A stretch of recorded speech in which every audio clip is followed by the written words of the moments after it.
Folks, welcome. I hope you're having a wonderful day. And when I was scoping through the news, as soon as I saw that Javier Milei, the new president of Argentina, who is a staunch anti-globalist and libertarianist, was speaking at the World Economic Forum, where, yeah, they don't believe in anything that he wants. They want domination. They want to control you. They want to tell you what you can think and do and speak. And I don't know how he got here to talk, but I saw it and I was like, I gotta watch this. So this is my reaction to it. Got everything set up. So I'm just gonna jump into this. I'm gonna let the whole thing play out, and then I'm just gonna comment here and there. I don't want to interrupt too much, but I really want to hear what he has to say. So folks, without further ado, let's jump into this and see how this goes.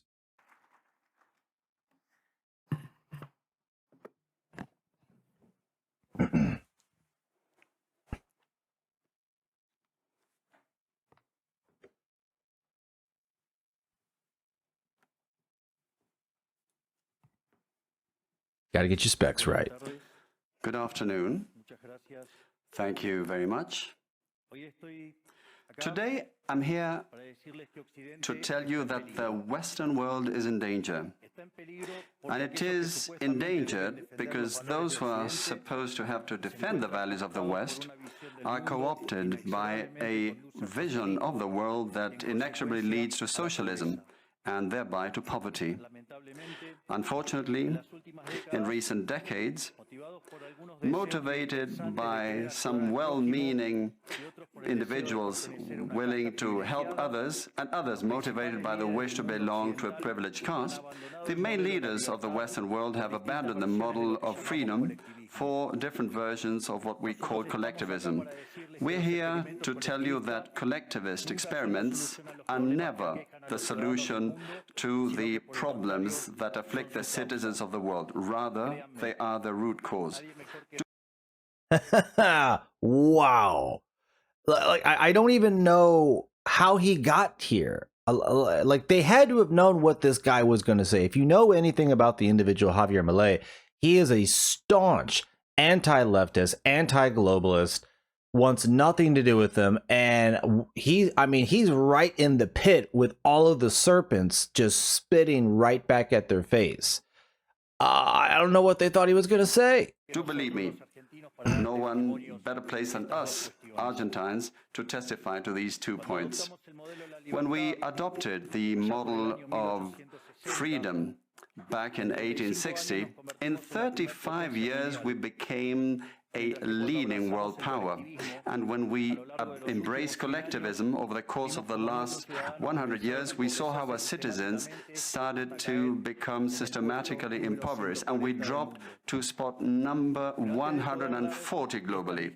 But before having the discussion, it would first be important for us to take a look at the data that demonstrate why free enterprise capitalism is not just the only possible system to end world poverty, but also that it's the only morally desirable system to achieve this. If we look at the history of economic progress, we can see how between the year 0 and the year 1800 approximately, world per capita GDP practically remained constant throughout the whole reference period. If you look at a graph of the evolution of economic growth throughout the history of humanity, you would see a hockey stick graph, an exponential function. This guy is hitting these folks with straight numbers and facts. I mean, he's not even arguing really like against them from a moral perspective. He's like, well, you know, the data basically doesn't support anything that you guys are talking about. So yeah, it's basically just a dumb idea and just keeping it really neutral. That remained constant for 90% of the time and which was exponentially triggered starting in the 19th century. The only exception to this history of stagnation was in the late 15th century with the discovery of the American continent. But for this exception, throughout the whole period between the year 0 and the year 1800, global per capita GDP stagnated. Now, it's not just that capitalism brought about an explosion in wealth from the moment it was adopted as an economic system, but also if you look at the data, what you will see is that growth continues to accelerate throughout the whole period. And throughout the whole period between the year 0 and the year 1800, the per capita GDP growth rate remained stable at around 0.02% annually, so almost no growth. Starting in the 19th I'd love to know what this individual right here is thinking, like, holy shit, this guy isn't supposed to say this. And she's just the only other person up on the stage, and she just got to sit through all this while he basically just says to all of these people, like, you're just stupid. century, with the Industrial Revolution, the compound annual growth rate was 0.66%. And at that rate, in order to double per capita GDP, you would need some 107 years. Now, if you look at the period between the year 1900 and the year 1950, the growth rate accelerated to 1.66% a year. So you no longer need 107 years to double per capita GDP, but 66. And if you take the period between 1950 and the year 2000, you will see that the growth rate was 2.1%, again the CAGR, which would mean that in only 33 years we could double the world's per capita GDP. This trend... I love how he is just spitting facts and facts. He's just giving them numbers. He, like, if they're going to say anything, it's going to be about the data and the facts, because that's all he's given them to react to.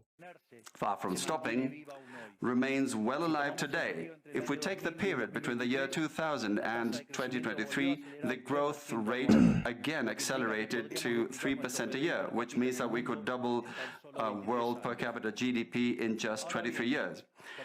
That said, when you look at per capita GDP since the year 1800 and until today, what you will see is that after the Industrial Revolution, global per capita GDP multiplied by over 15 times, which meant a boom in growth that lifted 90% of the global population out of poverty. We should remember that by the year 1800, about 95% of the world's population lived in extreme poverty, and that figure dropped to 5% by the year 2020, prior to the pandemic. The conclusion is obvious. Far from being the cause of our problems, free trade capitalism as an economic system is the only instrument we have to end hunger, poverty, and extreme poverty across our planet. Basically, he don't care about your 15-minute cities.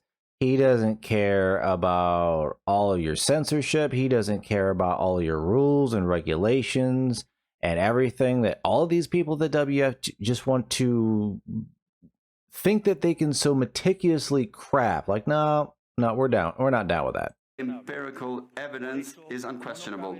Therefore, since there is no doubt that free enterprise capitalism is superior in productive terms, the left-wing doxa has attacked capitalism, alleging matters of morality, saying, that's what the detractors claim, that it's unjust. They say that capitalism is evil because it's individualistic, and that collectivism is good because it's altruistic, of course, with the money of others. So they therefore advocate for social justice. But this concept, which in the developed world became fashionable in recent times, in my country has been a constant in political discourse for over 80 years. The problem is that social justice is not just, and it doesn't contribute either to the general well-being. Quite on the contrary, it's an intrinsically unfair idea because it's violent. It's unjust because the state is financed through tax, and taxes are collected coercively. Or can any one of us say that they voluntarily pay taxes, which means that the state is financed through coercion, and that the higher the tax burden, the higher the coercion, and the lower the freedom. Now, this is where I think he really sounds like the libertarian at heart, and he's really pointing out, like, he's not just challenging their economic ideas, he's challenging their basically identity, like the way you think, the way you function. Like, no, it just doesn't work, man. Which it doesn't. Those who promote social justice, the advocates, start with the idea that the whole economy is a pie that can be shared differently. But that pie is not a given. It's wealth that is generated in what Israel Kirzner, for instance, calls a market discovery process. If the goods or services offered by a business are not wanted, the business will fail unless it adapts to what the market is demanding. If they make a good quality product at an attractive price, they will do well and produce more. So the market is a discovery process in which the capitalists will find the right path as they move forward. But if the state punishes capitalists when they're successful and gets in the way of the discovery process, they will destroy their incentives, and the consequence is that they will produce less, the pie will be smaller, and this will harm society as a whole. Collectivism, that part really reminds me of speeches and lectures I've seen from old guy by the name of Milton Friedman. He was a 1976 Nobel Prize winning for economics, I believe, and Thomas Sowell, if you've ever seen him. I mean, that's right up their alley. I mean, basically exactly the same thing. They've been saying for 50 years, ever since the 70s. You can find old lectures on YouTube with them talking. By inhibiting these discovery processes and hindering the appropriation of discoveries, ends up binding the hands of entrepreneurs and prevents them from offering better goods and services at a better price. So how come that academia, international organizations, economic theory and politics demonize an economic system that has not only lifted out of extreme poverty 90% of the world's population, but has continued to do this faster and faster, and this is morally superior and just. Thanks to free trade capitalism, it is to be seen that the world is now living its best moment. Never in all of mankind's or humanity's history has there been a time of more prosperity than today. And that's one thing that anyone on the far left, big government, fascist, totalitarianist, that's always the biggest thing. We have enough history now to show this doesn't work. So really, at this point, I'm sorry. And anyone who keeps pushing for crap like this, you are either completely uneducated, completely ignorant, or you just like banging your head against the wall for literally more or less no reason. Like it's a clear cut. It doesn't work. For all, the world of today has more freedom, is richer, is more peaceful and prosperous.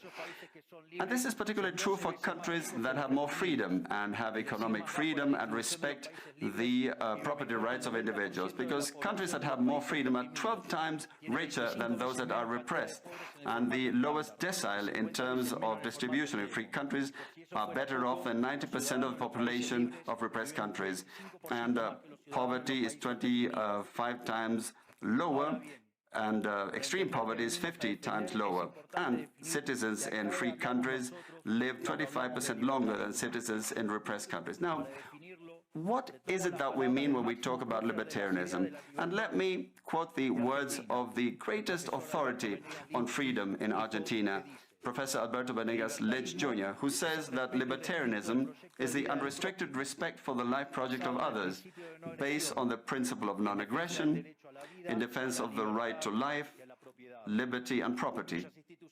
Its fundamental institutions being private property, markets free from state intervention, free competition, the division of labor, and social cooperation, as part of which success is achieved only by serving others with goods of better quality or at a better price. In other words, capitalists, successful business people are social benefactors who, far from appropriating the wealth of others, contribute to the general well-being. Ultimately, a successful entrepreneur is a hero. And this is the model that we are advocating for the Argentina of the future, a model based on the fundamental principles of libertarianism, the defense of life, He basically just said right then and there, our country wants nothing to do with any of you. Nothing at all. The WEF values none of the things for the individual, not life, not liberty, not property. They want to own everything. They basically just want to slowly turn into China in a weird way. Freedom and of property. Now, if free enterprise capitalism and economic freedom have proven to be extraordinary instruments to end poverty in the world, and we are now at the best time in the history of humanity, it is worth asking why I say that the West is endangered. And I say this precisely because in those of our countries that should defend the values of the free market, private property, and the other institutions of libertarianism, sectors of the political and economic establishment, some due to mistakes in their theoretical framework and others due to a greed for power are undermining the foundations of libertarianism, opening up the doors to socialism and potentially condemning us to poverty, misery and stagnation. It should never be. I mean, just think, this guy had the balls to get up here and tell all of these people that you are all wrong, and you're either wrong, mistaken, stupid, corrupt. You're one of it, but you ain't right. Yo, props to this guy. I mean, like I said, I still don't know how or why he was invited, but man, it is so awesome just to see that happening. Forgotten that socialism is always and everywhere an impoverishing phenomenon that has failed in all countries where it's been tried out. It's been a failure economically, socially, culturally, and it also murdered over 100 million human beings. The essential problem in the West today is not just that we need to come to grips with those who, even after the fall of the Berlin Wall and the overwhelming empirical evidence, continue to advocate for impoverishing socialism. But there's also our own leaders, thinkers, and academics who, relying on a misguided theoretical framework, undermine the fundamentals of the system that has given us the greatest expansion of wealth and prosperity in our history. The theoretical framework to which I refer is that of neoclassical economic theory, which designs a set of instruments that unwillingly, or without meaning to, ends up serving the intervention by the state, socialism and social degradation. The problem with neoclassicals is that the model they fell in love with does not map reality, so they put down their mistakes to supposed market failures rather than reviewing the premises of the model. On the pretext of a... I love how so much of this just feels more or less like either a high school class or a college lecture. I mean, it's like he's just teaching these people. It's like, hey guys, like, just so you know, like, everything you think, yeah, that stuff just absolutely doesn't work. And you know, supposed market failure, regulations are introduced which only create distortions in the price system, prevent economic calculus, and therefore also prevent saving, investment and growth. This problem lies mainly in the fact that not even supposedly libertarian economists understand what the market is, because if they did understand, it would quickly be seen that it's impossible for there to be something along the lines of market failures. The market is not a mere graph describing a curve of supply and demand. The market is a mechanism for social cooperation where you voluntarily exchange ownership rights. Therefore, based on this definition, talking about a market failure is an oxymoron. There are no market failures. If transactions are voluntary, the only context in which there can be a market failure is if there is coercion. And the only one that is able to coerce generally is the state, which holds a monopoly on violence. Consequently, if someone considers that there is a market failure, I would suggest that they check to see if the state intervention involved. And if they find that that's not the case, I would suggest that they check again, because obviously there's a mistake. Market failures do not exist. An example of these so-called market failures described by the neoclassicals are the... And he's absolutely right about that. I mean, take a moment and think, you know, whatever you see in the market is, when you look at that line, when you look at that graph, when you look, yeah, it's, you know, it's trading, but it's also a physical representation or digital representation of what is physically going on, what businesses are doing, who's successful, where's money flowing. You know, it's, you know, that's basically what it is. But the market is just the market. And yeah, if there's something wrong with the market, that's because the people's whose activities who are on the market are being coerced, are being manipulated, are being pushed one way or the other, or forced. So I mean, word it however you want, but that would be the failure. Concentrated structures of the economy. However, Without increasing returns to scale functions, whose counterpart are the concentrated structures of the economy, we couldn't possibly explain economic growth since the year 1800 until today. Isn't this interesting? Since the year 1800 onwards,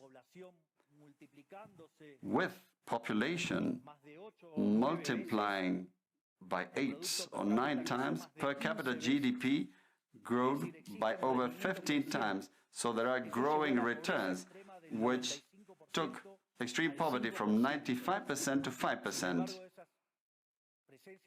However, the presence of growing returns involves concentrated structures, what we would call a monopoly. How come then that something that has generated so much well-being for the neoclassical theory is a market failure? Neoclassical economists think outside of the box. When the model fails, you shouldn't get angry with reality, but rather with the model and change it. I love the facts that he's been, how he's really, he is openly challenging their ideas straight to their face with a direct rebuttal of everything that they pronounce and everything that they've been pushing to.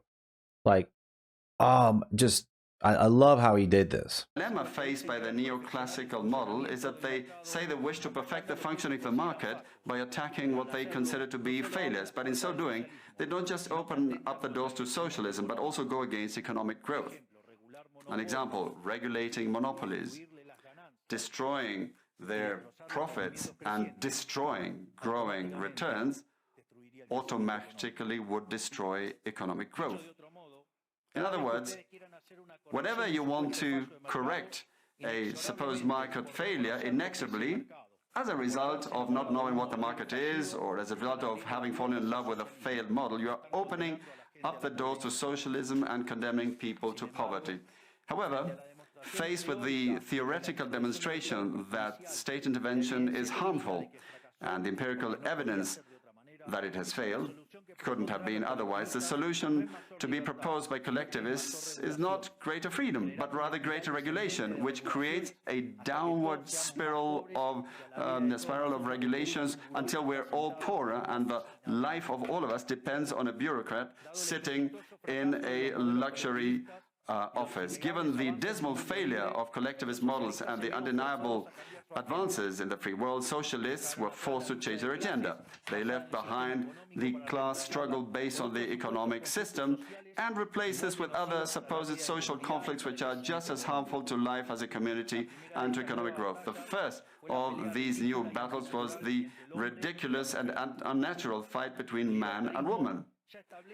Libertarianism already provides for equality of the sexes. The cornerstone of our creed says that all humans are created equal, that we all have the same unalienable rights granted by the Creator, including life, freedom, and ownership.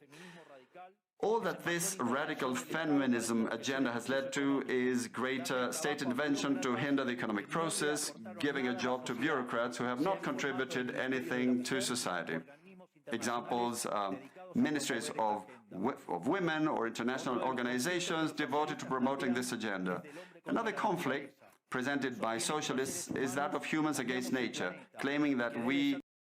You know, with the current demographic crisis, when you look at populations and they become more top-heavy, and you say that's a bad thing, you know, it's very akin to governments in the same respect. You know, if the more top-heavy they become, the more crushing they become towards any type of growth, anything renewing, anything coming down the pipe, and just start stifling everything. You overinflated, salaries, more bureaucratic levels, more red tape, more inefficiencies.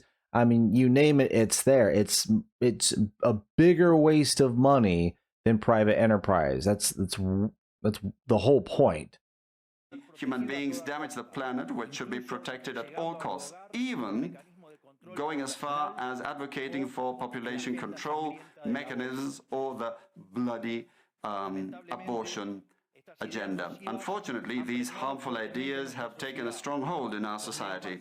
Neo-Marxists have managed to co-opt the common sense of the Western world, and this they have achieved by appropriating the media, culture, universities, and also international organizations. The latter case is the most serious one, probably, because these are institutions that have enormous influence on political and economic decisions of the countries that make up the multilateral organizations. Fortunately, there's more and more of us who are daring to make our voices heard, because we see that if we don't truly and decisively fight against these ideas, the only possible fate is for us to have increasing levels of state regulation, socialism, poverty, and less freedom, and therefore will be having worse standards of living. The West has unfortunately... That right there, I mean, he is just calling these people right out to their face. I love this. Oh, man, and it needs to be said. I mean, literally everything, their economic policy, their identity, their philosophy, everything, their entire way of life. He's saying everything you touch, which if you've ever seen this guy, he's gone off calling far leftists shiftards and like all sorts of stuff. He can't stand these people. And I mean, right to their face. I love it. We already started to go along this path. I know to many it may sound ridiculous to suggest that the West has turned to socialism, but it's only ridiculous if you only limit yourself to the traditional economic definition of socialism, which says that it's an economic system where the state owns the means of production. This definition, in my view, should be updated in the light of current circumstances. Today, states don't need to directly control the means of production to control every aspect of the lives of individuals. With tools such as printing money, debt, subsidies, controlling the interest rate, price controls, and regulations to correct the so-called market failures, they can control the lives and fates of millions of individuals. This is how we come to the point where, by using different names or guises, a good deal of the generally accepted political offers in most Western countries are collectivist variants, whether they proclaim to be openly communists, fascists, Nazis, socialists, social democrats, National Socialists, Democrat Christians, or Christian Democrats, Neo-Keynesians, progressive, populist, nationalists, or globalists. At bottom, there are no major differences. They all say that the state should steer all aspects of the lives of individuals. They all defend a model contrary to that one which led humanity to the most spectacular progress in its history. We have come here today to invite the rest of the countries in the Western world to get back on the path of prosperity, economic freedom, limited government, and unlimited respect for private property are essential elements for economic growth.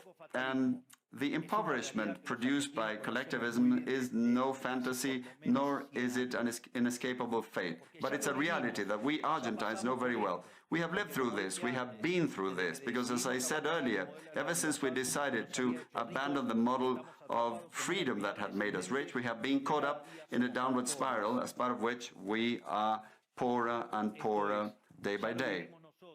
So this is something we have lived through, and we are here to warn you about what can happen if the countries in the Western world that became rich through the model of freedom stay on this path of servitude. The case of Argentina is an empirical demonstration that no matter how rich you may be, or how much you may have in terms of natural resources, or how skilled your population may be, or educated, or how many bars of gold you may have in the central bank, if measures are adopted that hinder the free functioning of markets, free competition, free price systems, if you hinder trade, if you attack private property, the only possible fate is poverty.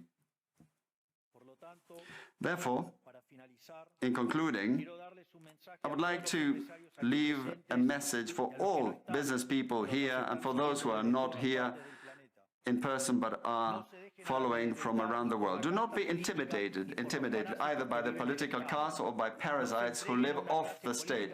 Do not surrender to a political class that only wants to stay in power and retain its privileges. You are social benefactors. You're heroes. You're the creators of the most extraordinary period of prosperity we've ever seen. Let no one tell you that your ambition is immoral. If you make money, it's because you offer a better product at a better price, thereby contributing to general well-being. Do not surrender to the advance of the state. The state is not the solution. The state is the problem itself. You are the true protagonists of this story. And rest assured that as from today, Argentina is your staunch, unconditional ally. Thank you very much, and long live freedom. Damn it.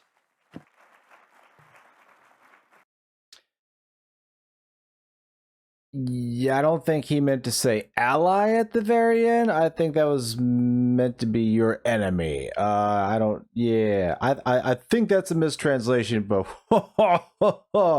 wow, that was awesome. That was awesome. I mean, he called them out on every single conceivable level, and basically just called these people what they are. And to see him get any form of applause, I guess. I mean, maybe they just think it's cute. Maybe they think it's like, oh, ha ha ha ha. I mean, you know, they're clapping. You know, this guy. You know, this guy. I mean, they're just kind of laughing.